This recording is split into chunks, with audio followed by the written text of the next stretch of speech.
ایک سنگ دل بادشاہ اپنی سلطنت میں اپنے غرور اور ظلم کی وجہ سے مشہور تھا۔ اس کا دل سخت تھا اور وہ دوسروں کی عزت و قدر کو اپنی طاقت کے نیچے روننا پسند کرتا تھا۔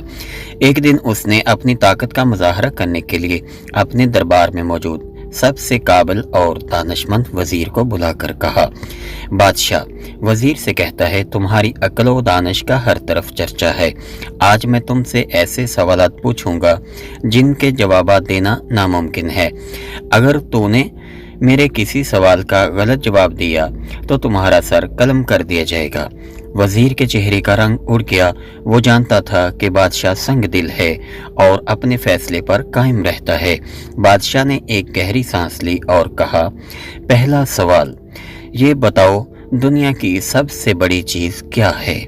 وزیر نے کچھ دیر سوچا اور کہا، جہاں پناہ دنیا کی سب سے بڑی چیز انسان کا خواب ہے۔ یہ خواب ہی ہیں جو کسی عام انسان کو بادشاہ بنا سکتے ہیں اور کسی بادشاہ کو زمین پر گرا سکتے ہیں۔ بادشاہ نے مسکرا کر کہا، بہت خوب، مگر یہ صرف آغاز ہے۔ اگلا سوال، دنیا کی سب سے چھوٹی چیز کیا ہے؟ وزیر نے کہا، جہاں پناہ دنیا کی سب سے چھوٹی چیز انسان کا وقت ہے۔ وقت ایسا قیمتی خزانہ ہے جو ایک لمحے میں ختم ہو سکتا ہے، اور جو اسے ضائع کرتا ہے وہ اپنی زندگی کے بڑے مقصد کو کھو دیتا ہے۔ بادشاہ نے پھر سر ہلایا اور کہا، اچھا تو یہ بتاؤ کہ دنیا کی سب سے مشکل چیز کیا ہے؟ وزیر نے کچھ دیر سوچ کر جواب دیا، جہاں پناہ دنیا کی سب سے مشکل چیز اپنی انا کو مار کر کسی کو معاف کرنا ہے۔ یہ وہ کام ہے جو انسان کو حقیقی بادشاہ بناتا ہے۔ بادشاہ نے اپنا ماتھا سکیڑا اور کہا، اب میرا سب سے بڑا سوال، دنیا کی سب سے سچی حقیقت کیا ہے؟ وزیر کے چہرے پر سنجیدگی چھا گئی۔ اس نے کہا، جہاں پناہ دنیا کی سب سے سچی حقیقت موت ہے۔ یہ حقیقت کسی بادشاہ یا فقیر کو نہیں بخشتی۔ موت ہی وہ آئینہ ہے جو ہمیں یاد دلاتی ہے کہ ہماری طاقت، غرور اور دولت سب عارضی ہیں۔ بادشاہ یہ جواب سن کر گہری سوچ میں پڑ گیا۔ اس کے چہرے پر حیرت اور پریشانی کے آثار نمایاں تھے۔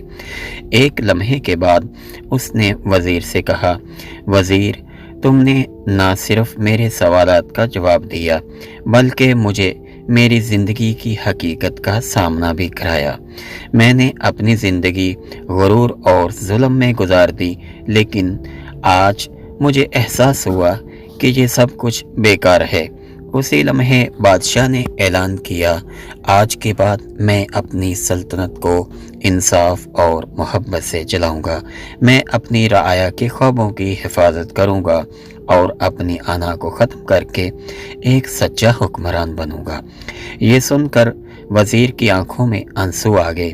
اس نے کہا، جہاں پناہ آپ نے آج اپنے فیصلے سے ثابت کر دیا کہ حقیقی بادشاہ وہ ہوتا ہے جو اپنی طاقت کو دوسروں کی بھلائی کے لیے استعمال کرے۔ اس دن کے بعد بادشاہ نے اپنی زندگی بدل دی اور ایک رحم دل حکمران بن گیا۔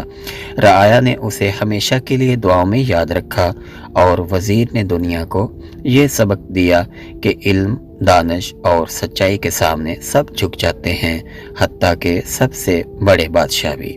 ناظرین، آج کی سٹوری آپ کو کیسی لگی کمنٹ میں ضرور بتائیے۔ چینل پہ نئے ہیں تو سبسکرائب کیجئے۔ دعاؤں میں یاد رکھیں۔ اللہ حافظ۔